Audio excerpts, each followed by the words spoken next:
নামাজে হাঁচি আসছে, আমি মুখ চেপে রেখেও ভুলে আলহামদুলিল্লাহ বলে ফেলেছি, আমার কি সেই নামাজটি হয়েছে? আমার জিজ্ঞাসা হচ্ছে, অনেক সময় 3 তাসবিহ পূরণ করার আগেই ইমাম সাহেব সিজদা থেকে উঠে যান বা রুকু থেকে দাঁড়িয়ে যান, আমি তখন কি করব? তাসবিহ কি পূর্ণ করে উঠবো নাকি তাসবিহ ছাড়াই উঠে যাব? দয়া করে জানাবেন।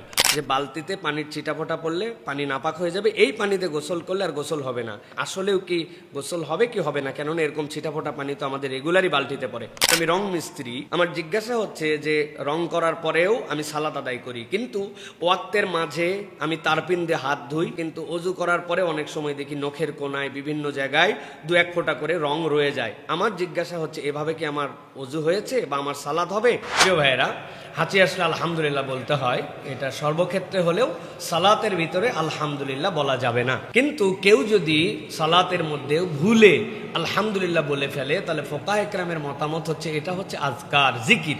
এই জিকির যদি কেউ করে ফেলে অনিচ্ছাকৃত অভ্যাসগতভাবে, তাহলে তার সালাত নষ্ট হবে না, তার সালাত আদায় হয়ে যাবে। সুতরাং আপনি যেটা মুখ চেপে ধরে আলহামদুলিল্লাহ বলে ফেলেছেন, এর দ্বারা আপনার নামাজ নষ্ট হয়ে গেছে, বিষয়টা এরকম নয়। তবে ওই আলহামদুলিল্লাহ শুনে যদি পাশের জন্য আবার ইয়ারহামুক আল্লাহ বলে, তাহলে তার নামাজ নষ্ট হয়ে যাবে। সুতরাং এই আলহামদুলিল্লাহ বলার ক্ষেত্রে মাসালা হচ্ছে আমরা অ্যাভয়েড করব, কিন্তু ভুলে যদি বলে ফেলি, এটা জিকিরের পার্ট হিসাবে কেউ যদি বলে ফেলে তাহলে তার নামাজ নষ্ট হবে না। আমি রুকু সিজদা করেই সালাত আদায় করি, যদিও বয়স হওয়ার কারণে আমি দ্রুততার সাথে করতে পারি না। আমার জিজ্ঞাসা হচ্ছে, অনেক সময় 3 তাসবিহ পূরণ করার আগেই ইমাম সাহেব সিজদা থেকে উঠে যান বা রুকু থেকে দাঁড়িয়ে যান, আমি তখন কি করব? তাসবিহ কি পূর্ণ করে উঠবো নাকি তাসবিহ ছাড়াই উঠে যাব? দয়া করে জানাবেন। প্রিয় ভাইয়েরা, প্রথম বিষয় হচ্ছে যে ইমাম যখন আপনার ইমাম, তখন ওই ইমামের অনুসরণ করা আপনার জন্য ওয়াজিব। হ্যাঁ, ফরজ, কিন্তু তাবাকাতান এটা ওয়াজিব। ইমাম যখন তাকবীর বলা শুরু করবেন, আপনার রুকু সিজদার তাসবিহ পূরণ হয়েছে কি হয় নাই এটা তখন আর ধর্তব্যের মধ্যে যাবে না, আপনি ইমামের অনুসরণ করবেন, এটাই আপনার জন্য ওয়াজিব। ইমাম আল্লাহু আকবার বলেছেন, আপনি সাথে সাথে উঠতে শুরু করবেন। আপনার তাসবিহ পূর্ণ হলেও ভালো, না হলেও আপনাকে উঠে যেতে হবে।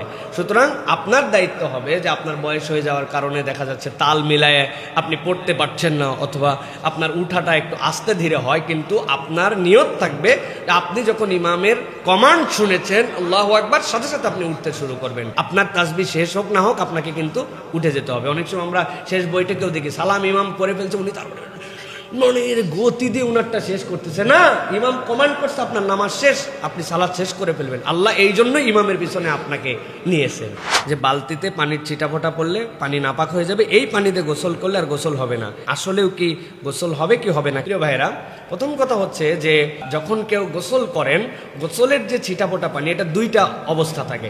একটা হচ্ছে যখন মানুষ নাপাক হয়েছে, ওই নাপাকি পরিষ্কারের জন্য শরীরে আপনি চিহ্নিত জায়গা আছে, যেই জায়গা আপনার নাপাক লেগে আছে, ওই নাপাকির পানিটা যদি আপনি জানেন যে নাপাক ধোয়ার পানিটা ওর মধ্যে পড়তেছে, তাহলে ভিন্ন মাসালা। আর যদি র্যান্ডম আপনি আপনার গোসল করতেছেন, আপনার গোসলে আপনার পুরা শরীরের সব জায়গাতে গু লেগে নাই, ময়লা লেগে নাই, নাপাকি লেগে নাই, কিন্তু আপনি গোসল করছেন, এটার যে ছোট ছোট কণা পানি বালতির মধ্যে পড়ে, এটা মা আল মুস্তামাল।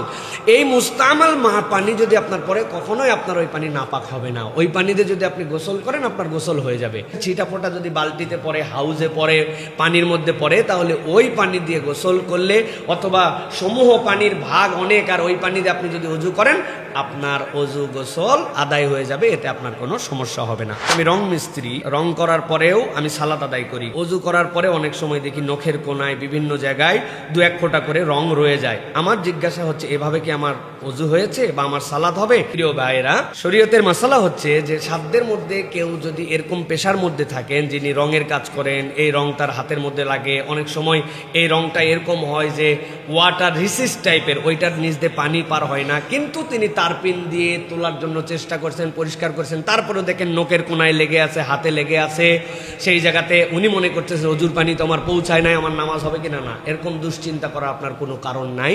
আপনি আপনার সাধ্যের মধ্যে সর্বোচ্চ চেষ্টা করে পরিষ্কার পরিচ্ছন্ন হয়েছেন এবং আপনি সালাতের জন্য গেছেন। যেহেতু আপনার এটা পেশা, আপনি যদি একদম নিখুঁতভাবে করতে চান, তো জোহর থেকে আসর পর্যন্ত ডলা লাগবে, আপনার জোহর নষ্ট হয়ে যাবে। ফোকাহ ইকরামের মতামত হচ্ছে আপনার সালাত হয়ে যাবে, এই নিয়ে আপনার পেরেশান হতে হবে না। কিন্তু আপনাকে এইটা এনশিওর করতে হবে হবে যে আপনি আপনার সাধ্যের সর্বোচ্চটুকু চেষ্টা করেছেন, বাকিটুকু আল্লাহ রাব্বুল আলামিন কবুল করে নেবেন।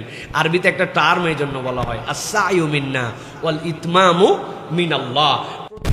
আমাদের কবুল করার মালিক আল্লাহ, কারণ বান্দা তার প্রচেষ্টাতে 100% পারবে না, আল্লাহ এই জায়গার থেকেই ছাড় দিয়ে দিয়েছেন বান্দার জন্য। সুতরাং আমি বলবো যারা এই পেশার মধ্যে আছেন, এই ধরনের পেশার মধ্যে আছেন, অজুহাত দিয়ে নামাজ বাদ দিয়েন না, উঠেই না তো, রং একটু রয়েই যায়, অজু হলো কি না হলো, একবারে পড়বনি, শেষ করে ভালো করে ধুয়ে কাজা আদায় করবেনি, না, আপনি আপনার চেষ্টা অনুযায়ী আদায় করে ফেলেন, আল্লাহ রাব্বুল আলামিন বাকিটুকু কবুল করে নেবেন ইনশাআল্লাহ।